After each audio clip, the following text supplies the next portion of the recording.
How is it that someone could be so evil that they would do this to someone?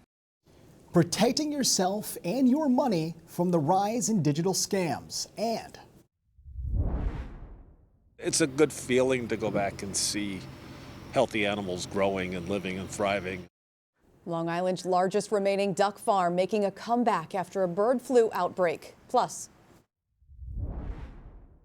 where else do you eat chicken with your hands and watch a joust but medieval times?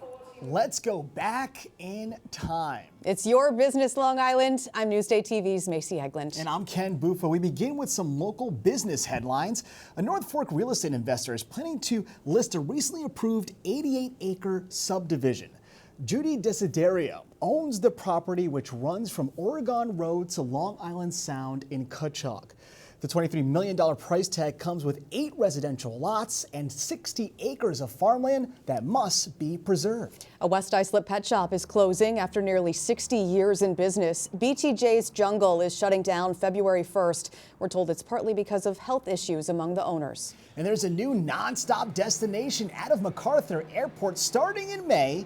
Breeze Airways will fly to Myrtle Beach twice a week. Scams are on the rise all across Long Island. From calls, texts, and emails to artificial intelligence, criminals are coming up with new ways to trick you out of your money. 83-year-old Gussie Redding of Central Islip lost $20,000 to a McAfee computer scam a week before last Christmas. Now, for her and many other victims, scams like these take a financial and emotional toll. I felt like I had done something that was so embarrassing. I didn't want to tell my friends. I didn't want to tell my family. How is it that someone could be so evil that they would do this to someone? So what should you be on the lookout for to protect your money? Joining me now is Newsday business reporter Brianne Letta and James E. Lee, president of the Identity Theft Resource Center. Thank you both for being with us. We appreciate your time. We'll begin with you, Brianne. We just heard from Gussie. Tell us about what happened to her. How did she get scammed? So she basically got an email with an invoice supposedly from McAfee, which is an anti-malware program. And it was claiming that they had charged her around $400 for a membership that she had not purchased. So she calls the number on the invoice and she tells them, hey, I didn't buy this. And they basically instruct her on how to hand over remote control of her computer. They said that they were going to fix the transaction. And what they ended up doing was sort of spoofing almost this fake screen that made it look like $40,000 had been deposited into her bank account. And that's when the threats started. They started saying, you know, you'll go to jail, et cetera, et cetera. You need to give us back the money. And she goes to her bank. She takes out $20,000 in cash and she hands it off to a courier sent by the scammers. What was even more surprising was that the scammers actually sent her an email after this transaction with a picture of a large screen TV that said paid in cash. So they were sort of almost gloating in the aftermath. That's terrible. Mm-hmm. And it's something we need to be, on a lookout for. Let's talk to James, bring him into the conversation. James, why is it that these kinds of computer scams are becoming so common? Well, and they are common, and it's just tragic when you hear these stories. And we like to think, or maybe we're even programmed a little bit to believe that these only happen to older people. But the reality is we're all targets and we all can become victims today. And it's happening largely because of data breaches.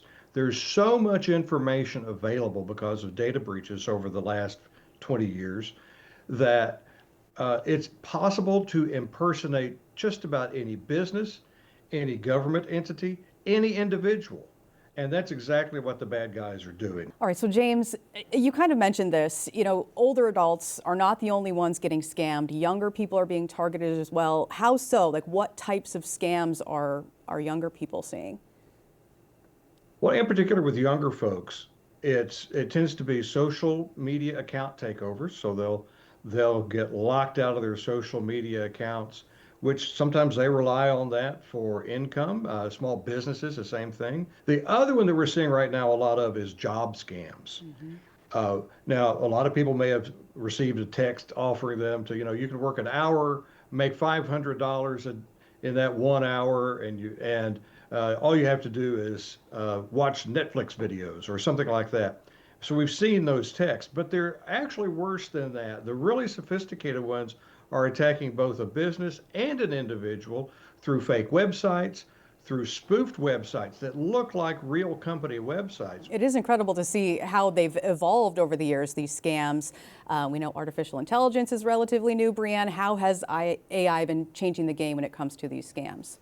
AI is making it a lot easier for scammers to send out more and more personalized scams. So one person I spoke to made the point that a few years ago, one sign that you might be experiencing a scam is if something was written in like broken English, right?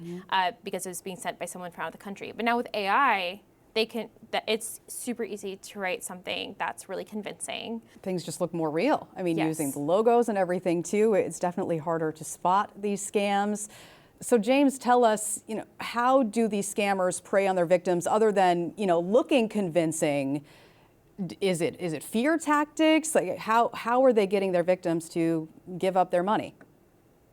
Yeah, the fact that they can make it look and seem so real is an important part. But more than anything else, they too follow some tried and true kind of patterns. First of which is it is fear and urgency.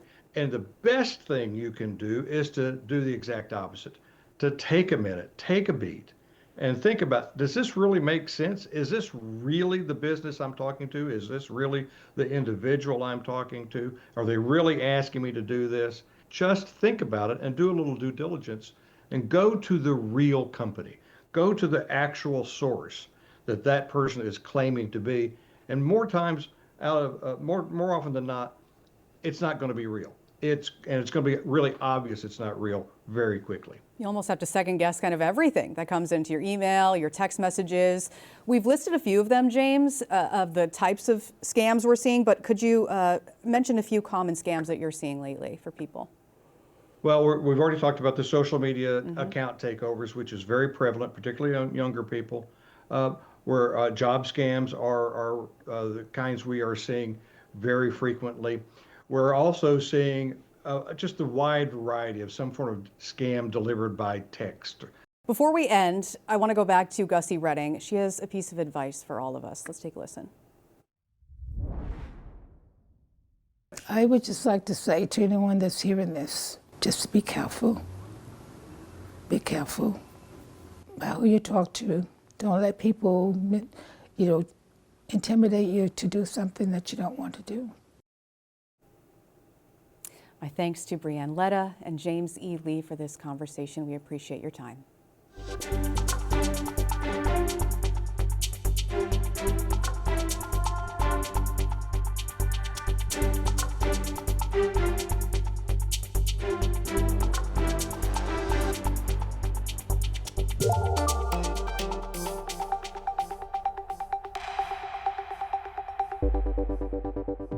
Joining us now is Suffolk County District Attorney Ray Tierney. Let's talk about the rise of scams here on Long Island. What are you seeing? More?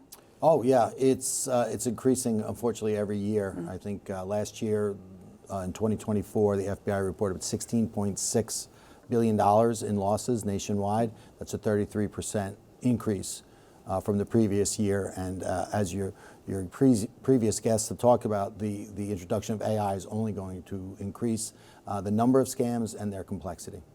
So how difficult is it to actually find these suspects, and do you ever? Yeah, we do. It's difficult, but we do find them. Most of the scams originate not only from outside of Suffolk County, outside of New York State, but really outside of the country. So really what it is, the most important thing is finding out about it quickly, and the victims communicating with not their financial institutions, their family members, and law enforcement as soon as possible. Let's talk about that. So maybe in Gussie's case, who we just heard from, is there anything she could have done differently when she was getting these threats to send in the money? Well, I think unfortunately there was, and the problem is these scammers are experts at manipulating people's emotions. So in this instance, they're threatening. They're threatening, in jail or some sort of severe consequence if you not only comply but comply immediately. So had you sort of pulled yourself out of the scenario called a family member, called law enforcement, that scam would have unraveled rather quickly. Law enforcement could have came and intercepted the courier, for instance. So if you do catch a suspect, how do you prosecute a case like that? So there's, you could charge them. It's usually driven by the amount of the loss. The jurisdiction, even if it's coming from out of the country, the jurisdiction will be, based on the crime occurring in Suffolk County. The problem with us is because they're foreign actors, getting access to these individuals. Oftentimes they're coming from countries, so that's why we oftentimes work with our federal partners, where they have extraterritorial jurisdiction, and sometimes they could reach into these countries and bring these scammers to justice. So if people do lose their money to scammers, do they ever get that money back?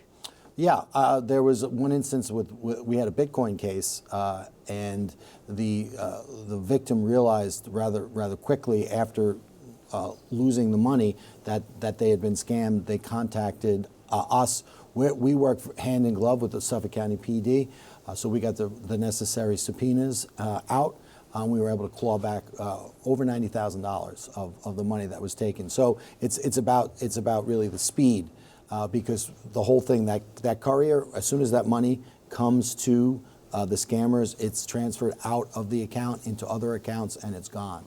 So we all know we need to protect our information, right? We were talking earlier about people have our phone numbers, our emails, so easily accessible. What else can we do to protect ourselves? I mean, we are just inundated with these scams, the texts, the emails constantly. I get multiple a day. So what can people do other than trying to limit their personal information being out there? Number one is if you get an unsolicited email, you should always be very skeptical of anything that comes to you unsolicited. The other thing is if someone says, there's a problem with your bank account and click here and we'll fix it. Well, get yourself out of that email, get yourself out of that text, get yourself out of that phone conversation and call your bank directly.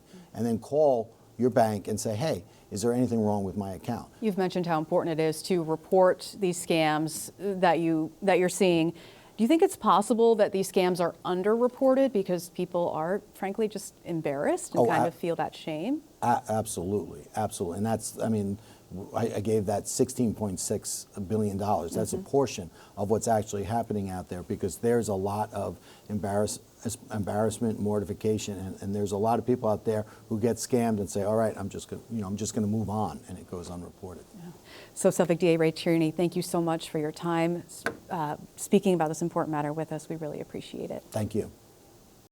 Now, experts say you should always verify URLs or web addresses by checking the company's homepage. Be cautious of links promising deals sent to your phone or email, and pay really close attention to video or images on a website or attached to online offers. If there's something strange about them, if the details just aren't quite lining up, it could be AI.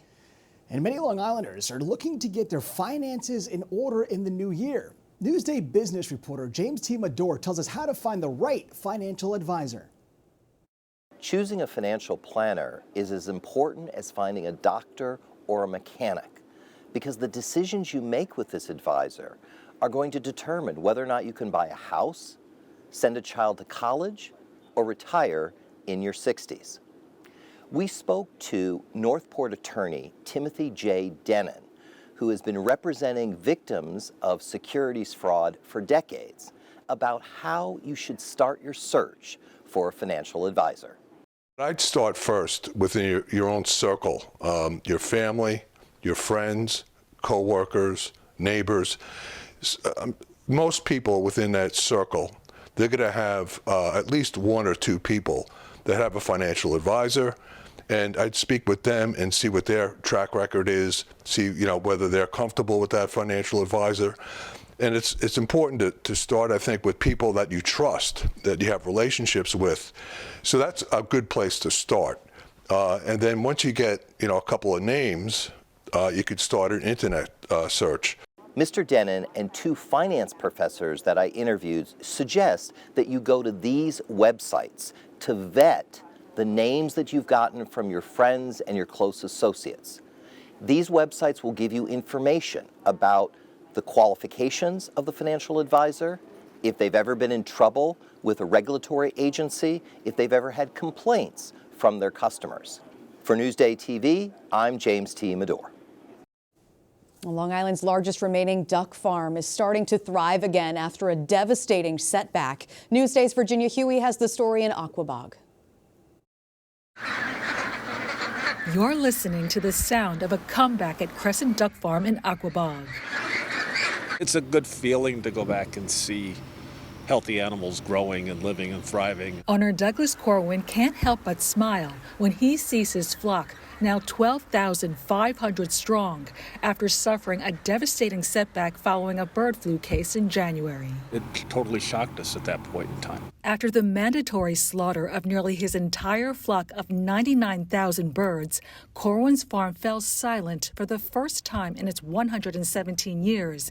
He was forced to lay off most of his workers. Well, it was total silence, We were in quarantine. You couldn't go up there. All these barns had to be totally sanitized, and it was a very eerie feeling. The future of the last commercial duck farm on Long Island was in question, but the 67-year-old lifetime duck farmer felt failure was not an option. I'm the 14th generation on the land. I don't want to be the last person doing this. Fortunately, New York State allowed us to save some very old eggs. We got a few baby ducks from it. We've reproduced those baby ducks. The next 6 months will be critical in the rebuilding process. Corwin is now growing the second generation of 10,000 ducks to the point where they can lay eggs starting next year. The second generation is the key. The second generation is what breeds. It gets us up to a level of breeding that we can get the offspring from that third generation to restart again. Corwin has also been able to hire back some 30 workers part-time. And while the threat of another big bird flu outbreak worries him, Corwin is hopeful he'll be back in business 100% by the 2026 holiday season. It's like spring in the fall. There's that rebirth that's coming, which is a great thing. For Newsday TV, I'm Virginia Huey. Good to see there. Now, experts say the rise of streaming services and increased operational costs are leading to the decline of movie theaters. But some Long Island mom and pop cinemas are innovating to survive. We are a family theater. It's been around, as it is right now, 70 years. Well, it's just the game's changed. What we try to focus on is how we can do it differently. We do movie premieres, we do a lot of private events, we do fundraisers for charities where we get a certain amount per person. We have tickets between $7 and $10, and so you can take your kids and family to the movie theater and spend like $15 a person, everything included. The price is good, the movie is just as good, and the atmosphere is kind of even better. A theater like this, it works well for us. And not too many people, and it's right in the middle of town. It's a good location. It's smaller, it's more family-oriented. It is affordable for us as a family of 5 and plus, so we do enjoy coming here. It's homey, it's in our local neighborhood. I absolutely love what I do. The community loves us, and we give them love back, and it's just an all-around good vibe, great experience. I've talked to people in their 30s and 40s who still remember their favorite birthday party they've had here. So there's just a magical experience that you can have here that you're never going to get anywhere else. If you're looking for a quick getaway, let's go with Newsday travel reporter Carissa Kelman.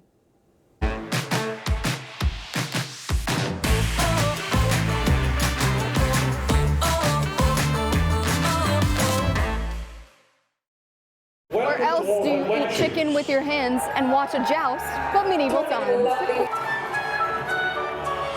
It's a really unique appeal here, where you get to be entertained by something you've never seen before. Before the show, I got a behind-the-scenes peek at the stars of the night, the horses. They're so cute. They are indeed. Then it was time to check out the weapons. And yes, they're real. When two knights are swinging them at each other, they'll shave off the edges, and those are going to be the sparks that you'll see in the show. Okay. Pretty So much there's any sparks. weapon can spark. Yes. It will be sparks. You got to be ready for some fireworks. This looks scary. Yes, this is a very senior weapon. This is the double ball bola. This is the most dangerous thing that we use in the sand. This has to move fast, it has to hit hard, it's the safest way to use it. Oh, I feel like a knight. Next, it was my turn to suit up, and let me tell you, becoming a knight is harder and heavier than it looks. Oh my God, how do you do this? Well, those are small on my head, so Seriously? They make me feel better. Oh God, Yeah. okay. And here we have a sword. How does it look?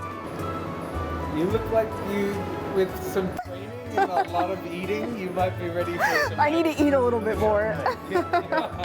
Good thing it's time for the feast. This is so exciting, and I'm getting hungry. And eating with your hands has never felt more medieval or more satisfying. Finally, the joust begins. Knights, sparks, and swords flying with front row seats to all the action. And one lucky royal is crowned queen. Oh wait, it's me. I didn't know that was gonna happen. So my first time at medieval times, it lived up to its hype. I met the horses, wore the armor, handled the weapons, ate like a royal, and survived it all. From Lyndhurst, New Jersey for Newsday TV, I'm Carissa Kelman. It is a lot of fun if you've never been. All right, so pothole season is here, and in this month's LI Work, we're taking a look at what it takes to change your tires. Behind the sounds of drills and pops, Zima tire owner John Moraldo says you can hear the sound of hard work. Grab your lug nuts, we're changing tires.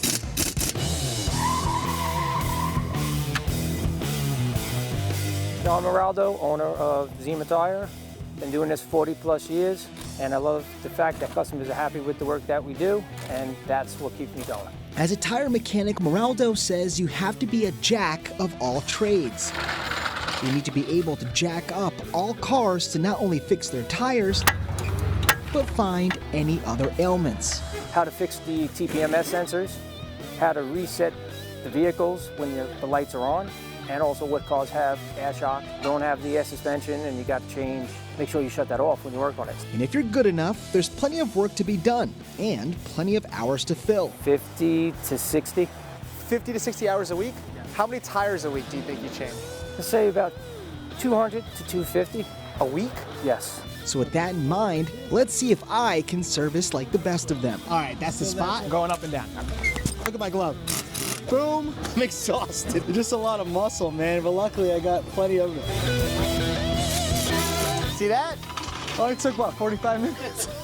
All right, you might not want me as your fixer, and Moraldo says if you're not willing to bend, lift, or sweat, he might not want you either.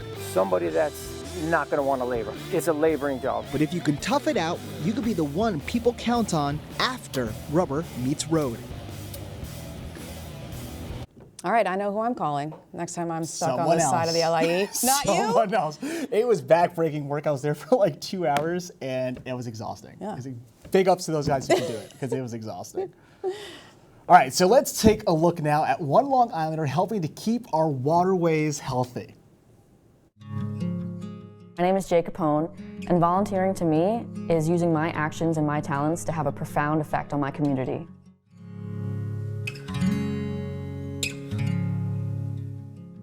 I volunteer with Friends of the Bay doing water quality research. We collect water samples and test them to see how clean they are and the conditions of our bays. The great thing about Friends of the Bay is that I'm helping my local waterways and my local seashores. Volunteering isn't entirely self-sacrificial. I do get a lot out of it. I get a lot of camaraderie hanging out with the people on the boat, and I learn a lot about our local waterways, what we're doing, why we're testing the things that we're testing. I grew up here in the town of Oyster Bay. I spent its summers swimming in the waters and kayaking. I spent winters combing the sands. Finding a way to give back to the place that has shaped my childhood, it just feels right. By volunteering my time, listen, I love kayaking, I love swimming in the water, and I want to make sure that other people get to enjoy leisurely recreational activities on it as well. But it's not just humans who enjoy it. It's the horseshoe crabs, it's the fish, it's the birds that eat the fish. They get to enjoy this just as much as we do. Volunteering to me, it's about keeping Long Island wild and beautiful. It's about getting your feet wet, and it's about working with your own community and helping that out. Well, there's that saying, you know, a man doesn't plant a tree for himself, he plants it for the future generations that will live under its shade. By doing research and observing the trends in the water quality, I can make sure that we help keep the water clean for future generations. All right, that's your business, Long Island. That's right. For the latest local business news and how it impacts you, go to Newsday.com. I'm Ken Buffa. I'm Macy Egeland. Thanks for watching.